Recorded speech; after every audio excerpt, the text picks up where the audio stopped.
खारगे जी, रणदीप सुरजेवाला जी, सिद्धरमैया जी, DK Shiv Kumar ji, stage पर ministers, MLAs, senior leaders, भाइयों और बहनों, पार्टी के हमारे प्यारे कार्यकर्ता, आप सबका यहां बहुत बहुत स्वागत, नमस्कार। ವೇದಿಕೆ ಮೇಲೆ ಆಸೀನರಾಗಿರತಕ್ಕಂತ ಮಲ್ಲಿಕಾರ್ಜುನ ಖರ್ಗೆ ಸಾಹೇಬ್ರೆ, ರಣದೀಪ್ ಸಿಂಗ್ ಸುರ್ಜಿವಾಲಾ ಸಾಹೇಬ್ರೆ, ವೇದಿಕೆ ಮೇಲೆ ಆಸೀನರಾಗಿರತಕ್ಕಂತ ಎಲ್ಲಾ ಗಣ್ಯಾತಿ ಗಣ್ಯರೇ, ಈ ಕಾರ್ಯಕ್ರಮಕ್ಕೆ ಬಂದಿರತಕ್ಕಂತ ಕರ್ನಾಟಕ ರಾಜ್ಯದ ಮೂಲೆ ಮೂಲೆಗಳಿಂದ ಬಂದಿರತಕ್ಕಂತ ಎಲ್ಲ ಕರ್ನಾಟಕ ರಾಜ್ಯದ ಜನತೆಗೆ ಈ ಕಾರ್ಯಕ್ರಮಕ್ಕೆ ಮನಸ್ಪೂರ್ವಕವಾದಂತ स्वागत कोरता इದ್ದೇನೆ। कांग्रेस पार्टी की सरकार को 2 साल पूरे हुए हैं। कर्नाटक राज्यदल्ली कांग्रेस सरकार 2 ವರ್ಷದ ಅವಧಿನ ಈಗ पूरा ಮಾಡಿದೆ।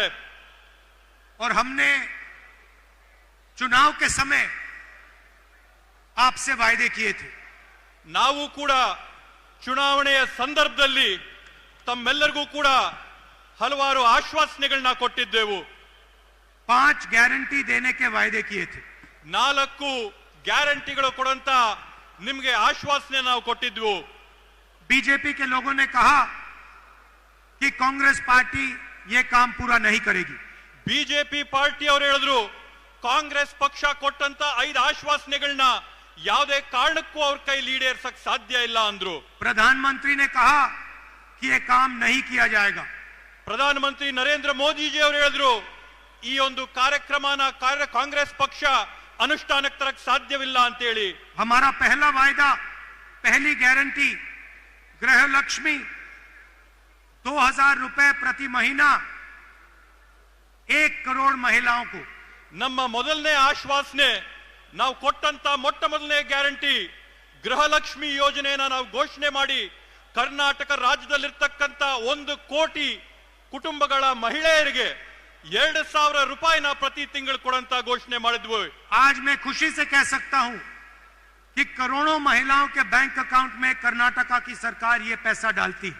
ಇವತ್ತು ನಾನು ಅತ್ಯಂತ ಸಂತಸದಿಂದ ಹೇಳ್ತಾ ಇದ್ದೀನಿ, ಕರ್ನಾಟಕ ರಾಜ್ಯದ ಕಾಂಗ್ರೆಸ್ ಸರ್ಕಾರ ಕೋಟ್ಯಾಂತರ ಹೆಣ್ಣು ಮಕ್ಕಳ ಖಾತೆಗಳಿಗೆ ನೇರವಾಗಿ 2000 ರೂಪಾಯಿ ಪಾವತಿ ಮಾಡ್ತಾ ಇದೆ ಅಂತ ಹೇಳಿ।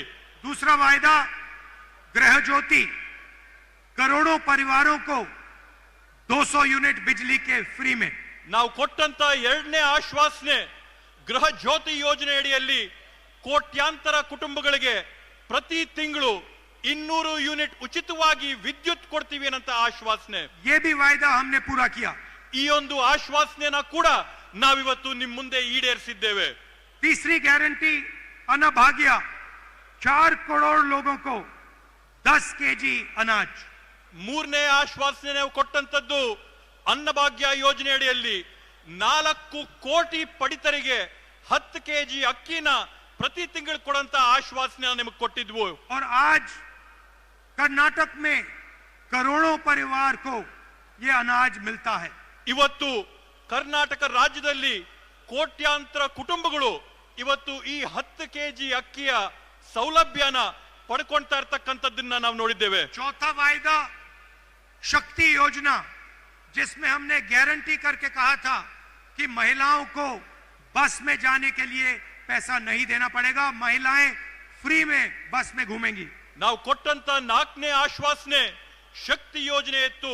ಶಕ್ತಿ ಯೋಜನೆ ಅಡಿಯಲ್ಲಿ ಕರ್ನಾಟಕ ರಾಜ್ಯದಲ್ಲಿರ್ತಕ್ಕಂತ 3.5 ಕೋಟಿ ಹೆಣ್ಮಕ್ಳು ಬಸ್ಗಳಲ್ಲಿ ಉಚಿತವಾಗಿ ಪ್ರಯಾಣ ಮಾಡಂತ ಒಂದು ಸೌಕರ್ಯನ ನಾವು ಎಲ್ಲರಿಗೂ ಒದಗಿಸ್ಕೊಡ್ತೀವಿ ಅಂತ ಹೇಳಿದ್ವಿ।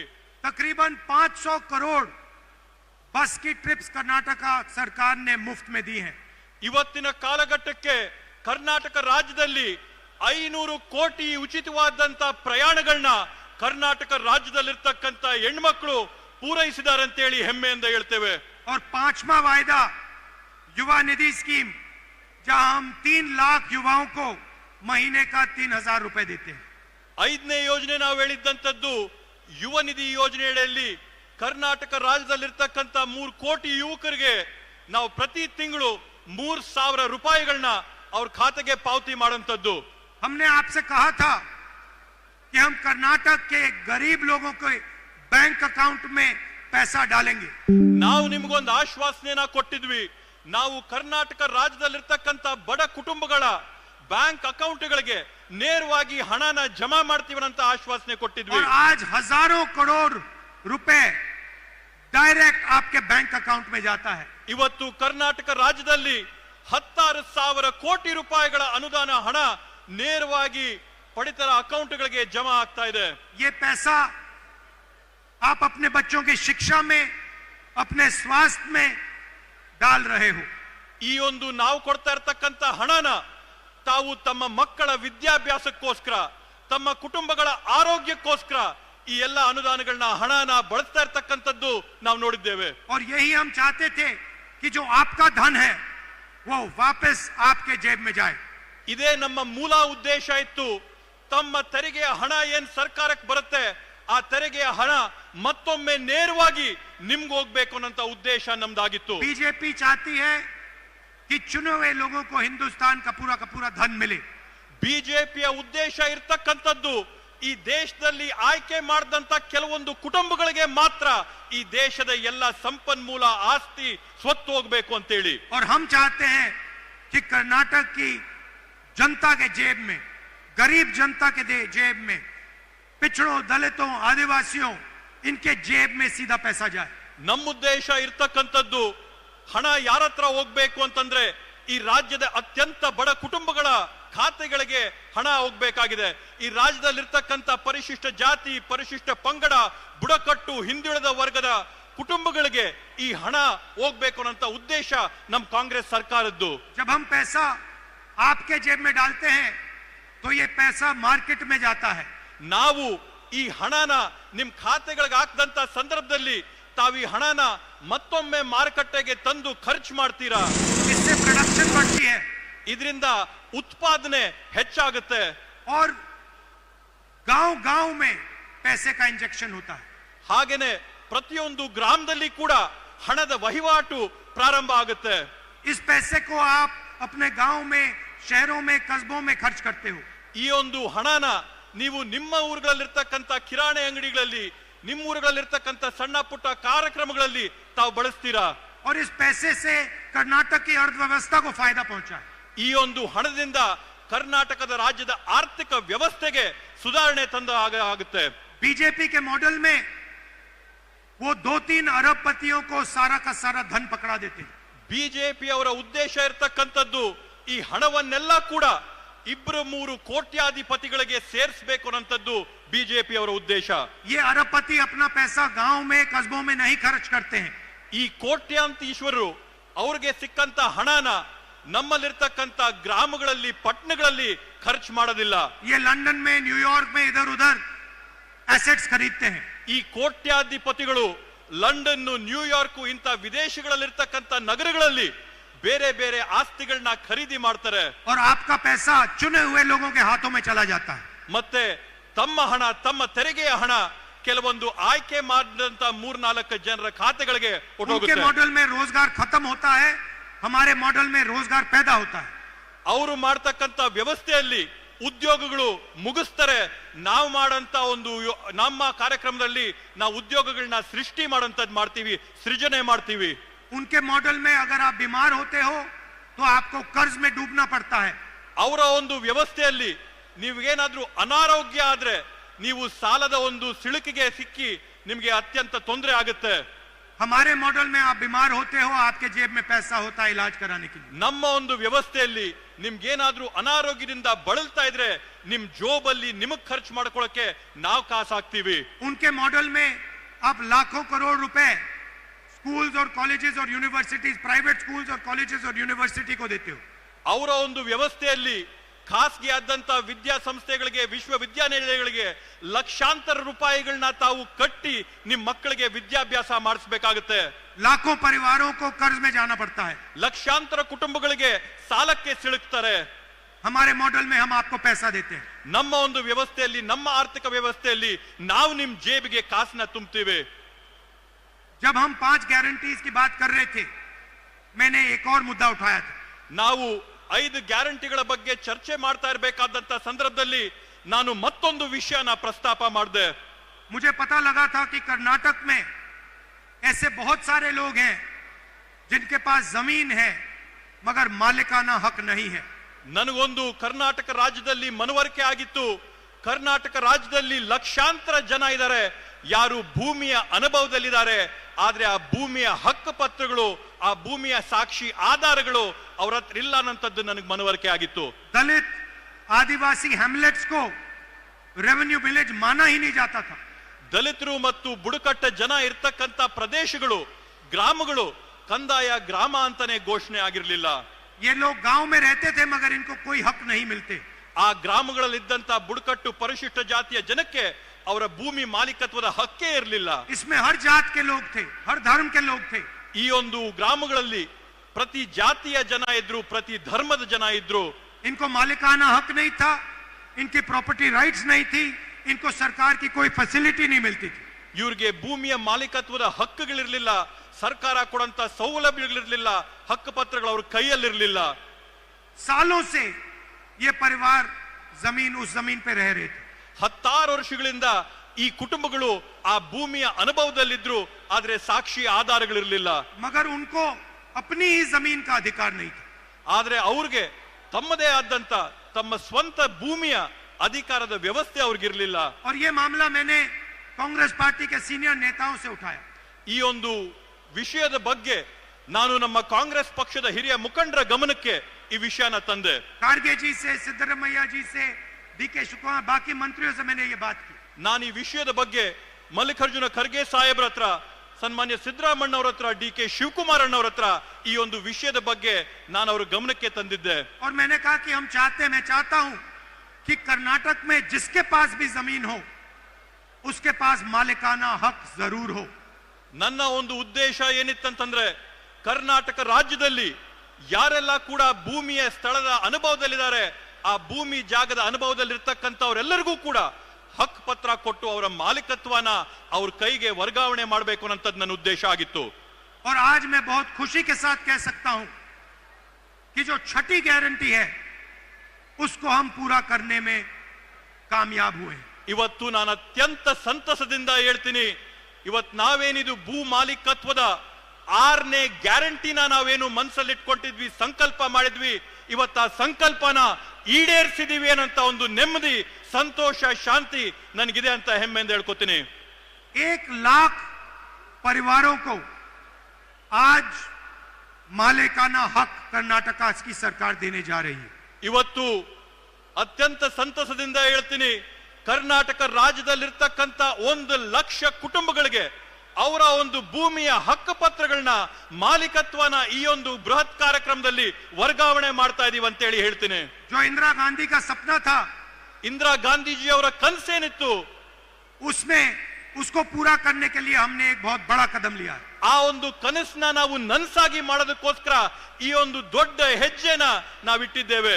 2000 हैबिटेशंस को हम रेवेन्यू विलेज घोषित कर रहे हैं. 2000 ಪ್ರದೇಶಗಳನ್ನ ನಾವಿವತ್ತು ಕಂದಾಯ ಗ್ರಾಮಗಳಾಗಿ ನಾವಿವತ್ತು ಘೋಷಣೆ ಮಾಡಿದಂತ ಐತಿಹಾಸಿಕ ತೀರ್ಮಾನ ಮಾಡಿದ್ದೇವೆ. और मैंने ये भी कहा है कि डिजिटल रजिस्ट्री होनी चाहिए. ನಾನು ಮತ್ತೊಂದು ಮಾತು ಹೇಳಿದ್ರೆ, ತಂತ್ರಾಂಶಗಳಲ್ಲಿ, ತಂತ್ರಜ್ಞಾನದಲ್ಲಿ ಎಲ್ಲ ದಾಖಲಾತಿಗಳು ತಂತ್ರಜ್ಞಾನದಲ್ಲಿ ಡಿಜಿಟಲ್ ರೆಕಾರ್ಡ್ ಇರಬೇಕು ಅಂತ ಹೇಳಿ. गरीब लोग अपने जमीन का रिकॉर्ड नहीं निकाल सकते हैं. ಬಡ ಕುಟುಂಬದಲ್ಲಿರ್ತಕ್ಕಂಥವ್ರು, ಸಣ್ಣ ಪುಟ್ಟ ಮನೆಗಳಲ್ಲಿರ್ತಕ್ಕಂಥವ್ರು ಅವರ ಕಂದಾಯ ದಾಖಲಾತಿಗಳನ್ನ ಭದ್ರವಾಗಿ ಇಟ್ಕೊಳ್ಳೋಕೆ ಕಷ್ಟ ಆಗುತ್ತೆ.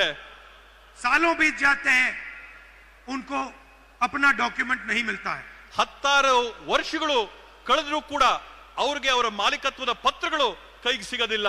इसीलिए हमने कहा है कि 21वीं सदी में डिजिटल रजिस्ट्री होनी चाहिए.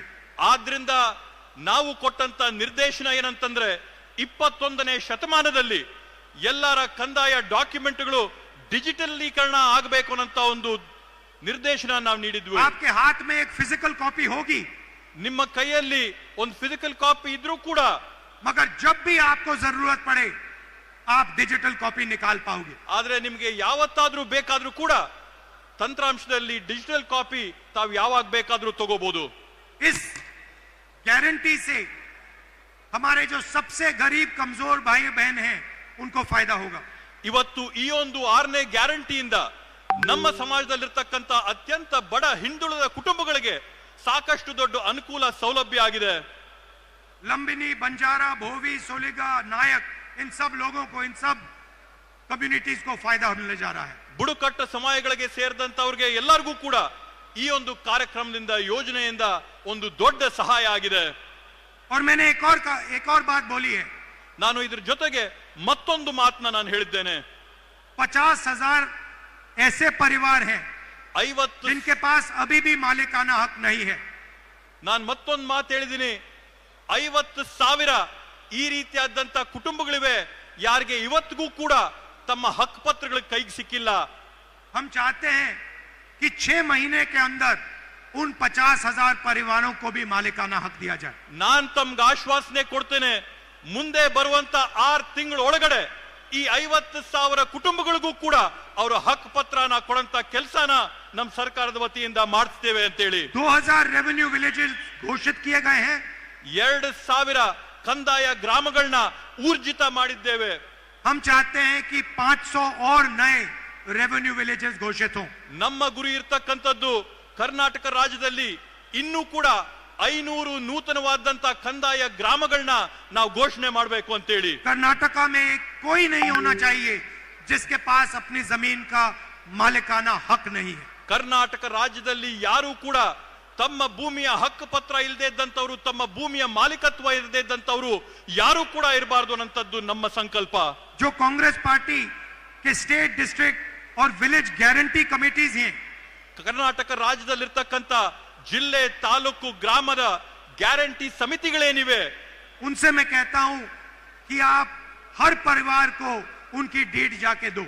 ನಾನು ಈ ಸಮಿತಿಗಳಿಗೆ ನಾನು ಮನವಿ ಮಾಡ್ಕೊಂತೀನಿ, ಈ ರೀತಿಯಾದಂತ ಕುಟುಂಬಗಳು ನಿಮ್ಮಲ್ಲಿದ್ರೆ ಅವರೆಲ್ಲರಿಗೂ ಕೂಡ ಅವರ ಹಕ್ಕನ್ನ ಕೊಡಿಸಂತ ಕೆಲಸ। हर परिवार को अपना मालिकाना हक मिलना चाहिए। ಪ್ರತಿಯೊಂದು ಪರಿವಾರಕ್ಕೂ ಕುಟುಂಬಕ್ಕೂ ಕೂಡ ತಮ್ಮ ಹಕ್ಕು ಪತ್ರಗಳು, ತಮ್ಮ ಮಾಲೀಕತ್ವದ ಪ್ರಮಾಣ ಪತ್ರಗಳು ಸಿಗಬೇಕು ಅನ್ನೋಂಥದ್ದನ್ನ ಮನವಿ ಮಾಡ್ತೀನಿ। और हम चाहते हैं कि कर्नाटक हिंदुस्तान का पहला प्रदेश हो जहां जिसके पास भी जमीन है उसके पास उस जमीन का हक है। ನಮ್ಮ ಉದ್ದೇಶ ಇರತಕ್ಕಂಥದ್ದು ಭಾರತ ದೇಶದಲ್ಲಿ ಕರ್ನಾಟಕ ರಾಜ್ಯ ಮೊಟ್ಟ ಮೊದಲನೇ ರಾಜ್ಯ ಆಗಬೇಕು, ಯಾವ ರಾಜ್ಯದಲ್ಲಿ ಇರ್ತಕ್ಕಂಥ ಪ್ರತಿಯೊಬ್ಬ ಸಾರ್ವಜನಿಕರು ಮಾಲೀಕತ್ವದಲ್ಲಿ ಅನುಭವದಲ್ಲಿರ್ತಕ್ಕಂಥ ಭೂಮಿಯ ಪತ್ರಗಳು ಅವ್ರ ಕೈಯಲ್ಲಿರಬೇಕು, ಅವರ ಮಾಲೀಕತ್ವದ ಹಕ್ಕು ಪತ್ರ ಅವ್ರಿಗೆ ಸಿಕ್ಕಿರ್ಬೇಕು ಅನ್ನೋ ಉದ್ದೇಶ। वायदा हमने आपको 5 गारंटी का किया था, ಇವಾಗವರೆಗೂ ನಾವು ನಿಮಗೆ 5 ಗ್ಯಾರಂಟಿಗಳ ಆಶ್ವಾಸನೆ ಕೊಟ್ಟಿದ್ವಿ, मगर सच्चाई में हमने आपके लिए 6 गारंटी की है। ಆದ್ರೆ ವಾಸ್ತವವಾಗಿ ನಿಜವಾಗಿ ಕೂಡ ನಾವು ನಿಮ್ಗೋಸ್ಕರ 6 ಗ್ಯಾರಂಟಿಗಳನ್ನ ಈಡೇರಿಸಿದ್ದೇವೆ। और ये शायद सबसे जरूरी कर्नाटक के भविष्य के लिए गारंटी है। ಈ 6ನೇ ಗ್ಯಾರಂಟಿ ಏನ್ ನಾವು ಈಡೇರಿಸಿದೀವಿ ಕರ್ನಾಟಕ ರಾಜ್ಯದ ಭವಿಷ್ಯಕ್ಕೆ ಅತ್ಯಮೂಲ್ಯವಾದಂತ ಕೊಡುಗೆಯಾಗಿ ಇದಾಗಿದೆ। इससे करोड़ों परिवारों को फायदा होने जा रहा है। ಈ ಒಂದು ಹಕ್ಕು ಪತ್ರಗಳಿಂದ ಕೋಟ್ಯಾಂತರ ಕುಟುಂಬಗಳಿಗೆ ಅನುಕೂಲ ಆಗಂತದ್ದನ್ನ ನಾವು ನೋಡ್ತೇವೆ। आप सबका मैं बहुत बहुत धन्यवाद करता हूं। नमस्कार, जय हिंद। ತಮ್ಮೆಲ್ಲರಿಗೂ ಕೂಡ ನಾನು ವಂದನೆಗಳನ್ನ, ನಮನಗಳನ್ನ ಸಲ್ಲಿಸ್ತಾ ನನ್ನ ಮಾತುಗಳನ್ನ ಮುಗಿಸ್ತೀನಿ। ಜೈ ಹಿಂದ್।